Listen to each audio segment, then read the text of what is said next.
Hello everyone, अगर आपने इस सीरीज़ के पिछले एपिसोड्स को नहीं देखा है सो आई सजेस्ट कि पहले आप उन्हें देख लें एंड मेरे चैनल को सब्सक्राइब करें। एंड अगर आपको मेरी वीडियो अच्छी लगे देन प्लीज़ लाइक करिएगा। एपिसोड की शुरुआत में ये अपने घर पे वापस आ जाती है इसकी फ्रेंड के पास। जाओरांग फ़ोन करके पूछता है कि वो यहाँ पे है क्या, क्योंकि इसे उसकी बहुत ज़्यादा चिंता हो रही थी। शी इसे बताती है कि हाँ वो यही है, जिस पे इसे समझ में नहीं आता कि इसने तो उसे डिनर के लिए बुलाया था, फिर वो वहाँ पे क्यों नहीं आई। शी इसे कहती भी है कि वो सो गई है, क्या मैं उसे उठाऊं, लेकिन ये मना कर देता है। एंड शाओसू इसे ऊपर से ही देखकर रो रही थी, जो कि काफ़ी देर यहीं पर ही वेट करके चला जाता है। नेक्स्ट डे जब ये अपनी कंपनी में जा रही होती है तो ये यहाँ पे आके इससे पूछता है कि आखिर चल क्या रहा है, लेकिन ये इसे कुछ भी नहीं बताती। एंड ये जब ज़्यादा इसे फोर्स करता है तो इसे कहती है कि यहाँ पे मेरा ऑफिस है, प्लीज़ यहाँ पे ऐसे ड्रामे मत दिखाओ। इसलिए ये इसे बात करने के लिए फोर्सली अपने साथ लेके चला जाता है। एंड ये सब कुछ इसका बेस्ट फ्रेंड ले भी देखता है, जो समझ जाता है कि पक्का इन दोनों की लड़ाई हो गई है। जाओरांग इससे पूछने की पूरी ट्राई करता है कि क्या हुआ तुम्हें, क्या तुम मुझे कुछ छुपा रही हो, क्या तुम्हें मेरे ऊपर ट्रस्ट नहीं है, क्या मेरी मॉम ने तुम्हें कुछ कहा, लेकिन ये इसे कुछ नहीं बताती। ये इसे कहता है कि तुम मुझसे प्यार तो करती हो ना, जिस पे ये इसे किस कर लेती है, जो कि पूरी रिलेशनशिप में इन दोनों ने की ही नहीं थी। लेकिन इस किस के बाद इसे कहती है कि मुझे ब्रेकअप चाहिए। इतने में यहाँ पर पुलिस भी आ जाती है, क्योंकि इन्होंने नो पार्किंग वाली जगह पे कार खड़ी कर रखी थी। शाओसू तो कार से निकल लेती है एंड पुलिस इसे बोलने के लिए आया था कि अपनी कार यहाँ से हटाओ, लेकिन अभी ये अपने मामले सुलटाने में ही बिजी था, इसलिए पुलिस पे ध्यान नहीं देता। शाओसू यहाँ पर रो रही होती है, जिसे गले लगा लेता है, लेकिन ये इसे कहती है कि हम दोनों का एक होना पॉसिबल नहीं है। ये इसके पास से हटना चाहती थी, लेकिन ये हटने ही नहीं दे रहा था। लेकिन ये इसे कहती है कि तुम ये सब सोच लो कि हम दोनों के बीच जो कुछ भी हुआ वो एक ड्रीम था।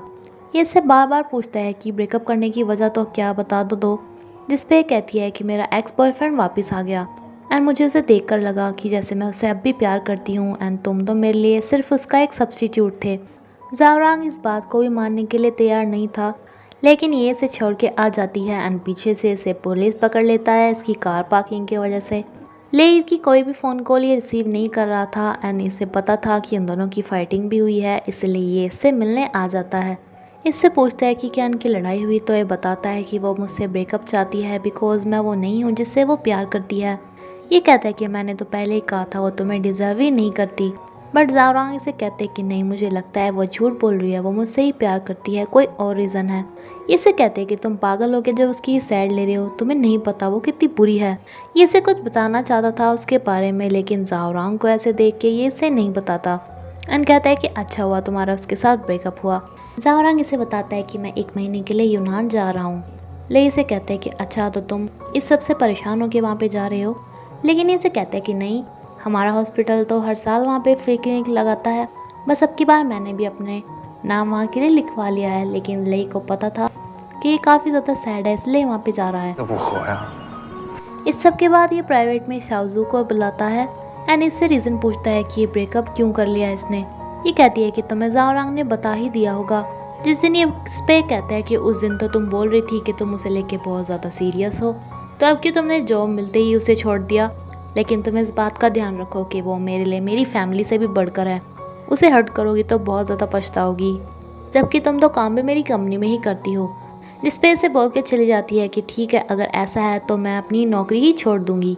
दरअसल जाओरांग की मॉम ने जब इसे मिलने बुलाया था तो इसकी फैमिली के बारे में पूछा था एंड जब इसने अपने पापा का नाम बताया था तो जाओरांग की मॉम ने बताया था कि एक बार वो छुट्टियों में उसी जगह पे गई थी जहाँ पे इसे शाओसी के पापा से प्यार हो गया था। इन्होंने काफ़ी अच्छा टाइम बिताया था साथ में, लेकिन अचानक से वो न जाने कहाँ गायब हो गया, जो कि इसे फिर कभी नहीं मिला एंड इसे धोखा मिला। तो अब ये नहीं चाहती थी कि शाओसी इसके घर में आए इसके बेटे की वाइफ बन के, जिससे कि इसे हर पल इसे देखते हुए उसी आदमी की याद आई जिसने इसे छोड़ दिया था। शाओसी इस बारे में अपनी फ्रेंड को बताती है तो इसकी फ्रेंड कहती है कि तुम्हें ये सब के बारे में नहीं सोचना चाहिए, अपनी फीलिंग्स पे ध्यान देना चाहिए। मैं होती तो जाओरांग को बता देती कि उसकी मॉम ने तुम्हें क्या क्या कहा है। जाओरांग को याद करके ये बहुत ज़्यादा ड्रिंक करती है एंड ऐसी ही हालत में ये लई को मिल जाती है, जिसने कि इसके सामने कहा था कि मैं कभी ड्रिंक नहीं करती। इससे कहते हैं कि अच्छा तो तुम्हें ब्रेकअप की इतनी ज़्यादा खुशी है जिसे मनाने के लिए तुम ड्रिंक कर रही हो। तुमने जाओरांग को बहुत बड़ा धोखा दिया है जिसकी सज़ा तो तुम्हें ज़रूर मिलेगी। ये भी कहती है कि हाँ हाँ मैं खुशी में ही ड्रिंक कर रही हूँ, तुम्हें इससे क्या। इसके बाद ये टैक्सी से चली जाती है, लेकिन घर पहुंचने पे से याद आता है कि बैग ये अपना टैक्सी में ही भूल गई, जिसमें उसका फ़ोन भी था। ज़ाओरांग के पास फ़ोन आता है शाओसू का, जो कि शाओसू के उसी टैक्सी ड्राइवर ने किया था कि आप अपना बैग भूल गए हो, सॉरी आपकी गर्लफ्रेंड अपना बैग भूल गई है, जिसमें आपके नाम कॉन्टैक्ट लिस्ट में सबसे ऊपर था। इसीलिए इसे इसका बैग एंड फ़ोन देने के लिए आता है। अब ये इससे दूर जा रहा था तो इससे पहले परमिशन लेता है कि क्या तुम्हें गले लगा सकता हूँ, क्योंकि जैसे कि इनका ब्रेकअप हो गया। एंड देन इसे गले लगाकर बताता है कि मैं यूनान जा रहा हूँ, तब तक तुम अपना ख्याल रखना, टाइम पे खाना खा लेना। इसके यहाँ से जाने के बाद इसे याद आता है कि इसे सब कुछ बता देना चाहिए था, इसलिए ये इसके पीछे दौड़ दिया है, लेकिन तब तक ज़ाओरांग यहाँ से जा चुका था। नेक्स्ट डे ये यूनान के लिए निकल लेता है, लेकिन अपनी फ्रेंड को कहता है कि मेरे पीछे से मेरी मॉम का ख्याल रखना एंड प्लीज़ शाओसू का भी। लेई से कहता है कि उसे तो पता था ना कि तुम आज जाने वाले हो, वो तो तुम्हें देखने भी नहीं आई, तुम्हें सी ऑफ करने भी नहीं आई, तो तुम उसके लिए इतनी चिंता क्यों कर रहे हो। ये से कहता है कि वो ना बहुत बिजी होगी इसलिए। दूसरी तरफ शाओसी की फ्रेंड इसे समझाती है कि ऐसे लड़के बार बार नहीं मिलते, तुम्हें उसे रोक लेना चाहिए या फिर कम से कम उसे बता तो देना चाहिए कि तुम उससे प्यार करती हो। जिसके बाद ये एयरपोर्ट के लिए निकल लेती है एंड ज़ाओरांग की आंखें भी इसी का वेट कर रही थी, लेकिन ये यहाँ पे चला जाता है एंड शाओसू यहाँ पे नहीं पहुँच पाती टाइम पे। इसे ज़ाओरांग का मैसेज मिलता है कि मैं तुम्हें बहुत ज़्यादा प्यार करता हूँ, हमेशा तुम्हारे साथ ही रहूँगा, अगर तुम प्लीज़ मुझे सिर्फ एक चांस दे दो, मैं तुम्हें ये 1 महीने का टाइम दे रहा हूँ सोचने के लिए। अब ये ज़ाओरांग को फ़ोन भी मिलाती है, लेकिन उसका फ़ोन स्विच ऑफ हो चुका था। एंड ली से मिलके कहता है कि अच्छा तो तुम यहाँ पे अपने किसी और फ्रेंड के लिए आई थी ना, अब मुझे ये मत कहना कि तुम ज़ाओरांग के लिए यहाँ पे आई थी। ये से कहती है कि हाँ मैं ज़ाओरांग के लिए ही आई थी, बट सॉरी मैं लेट हो गई। ले इसे कहता है कि तुमने तो कहा था कि तुम ज़ाओरांग को लेके काफ़ी सीरियस हो, लेकिन तुम्हारी ये सीरियसनेस काफ़ी चीप है। इसके बाद इसे एक ज्वेलरी शॉप से बुलावा आता है एंड ये लड़की से बताती है कि ज़ाओरांग ने आपके लिए एक रिंग खरीदी थी, लेकिन वो इसे लेने के लिए आए ही नहीं, उन्होंने ये आपके नाम पे बनवाई थी, इसलिए हमने आपको बुला लिया। अब जब इसे पता चलता है कि वो तो इससे शादी के लिए सोच रहा था, तो अब तो इससे पैर रहा ही नहीं जाता एंड ये डिसाइड करती है कि ज़ाओरांग के पास यूनानी जा रही है। इसकी फ्रेंड इसे बताती है कि वहाँ का मौसम तो बहुत ज़्यादा बुरा है, जहाँ पर बहुत ज़्यादा आंधी तूफान बारिश आ रही हैं, लेकिन ये फिर भी नहीं रुकती। इसी खराब मौसम की वजह से एयरपोर्ट पे भी काफ़ी सारी फ़्लाइट्स डिले हो गई थी। उसका फ़ोन तो एकदम अब तक स्विच ऑफ ही आ रहा था, जिसपे ये मैसेज करती है कि मैं तुमसे बहुत ज़्यादा प्यार करती हूँ एंड मैं तुम्हें बहुत ज़्यादा मिस कर रही हूँ, जब भी अपना फ़ोन तुम खोलोगे तो प्लीज़ मुझे रिप्लाई करना।